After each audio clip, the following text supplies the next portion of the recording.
Joining us now is retired Vice Admiral Robert Harward, a former deputy commander of U.S. Central Command and a member of the Iran Policy Project at the Jewish Institute.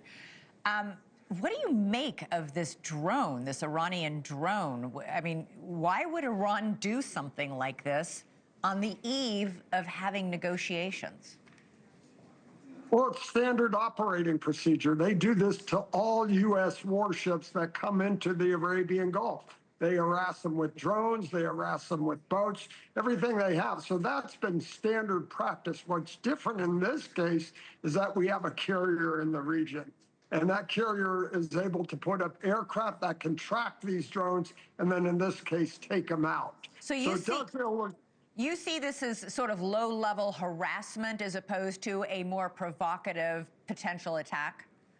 Yes, because we've been seeing this consistently. And that drone may have been collecting intelligence for targeting purposes.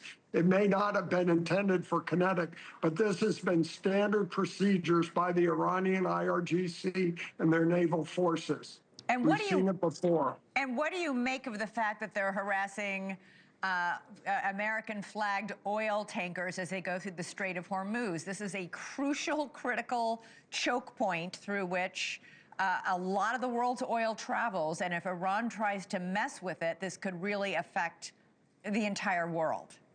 And everyone knows that. And again, we can do the same to them. So I think trying to strengthen or reinforce their bargaining position with Steve Wickel as they go into the negotiations, they want to illustrate, hey, you can stop our oil, we can stop yours. So I think it's all part of what they do and where we are in the negotiations.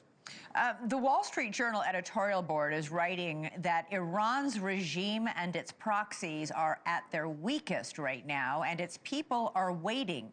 Mr. Trump has forged his opportunity. This is his moment to seize it. The Wall Street Journal editorial board is not the only person or publication or group that is urging President Trump to strike. What do you think he will do, and what do you think he should do? Well, I think, first off, the article is very accurate. The regime has never been weaker, and that started with the strike of the nuclear facilities, taking out their air defenses. They have nothing they can really present as strategic challenges. So that's first and foremost. I think the president is in position to strike, but I think, as all the allies and everyone has said in the region, that may not be the end solution we need.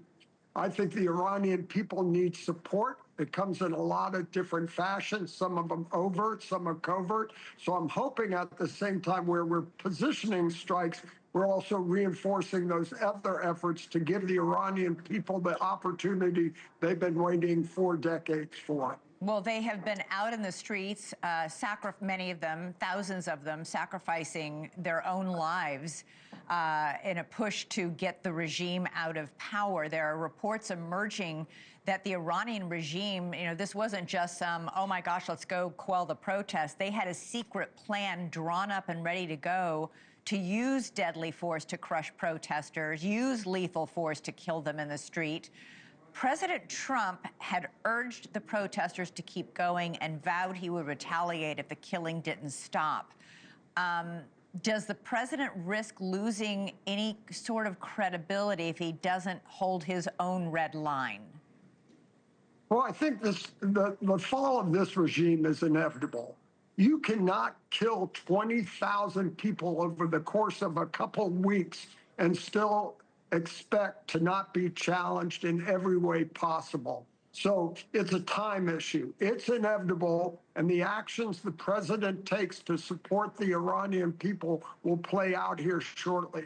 So I think there's no doubt about it. This regime is going to be gone one way or another. It's time now, not if. Yeah, and you say that not just as an expert on the Navy and armed forces, but you grew up in Iran, so you have a unique perspective on all this. Admiral, it's always great to have you on the show. Really appreciate it. Well, great to be with you. Thank you.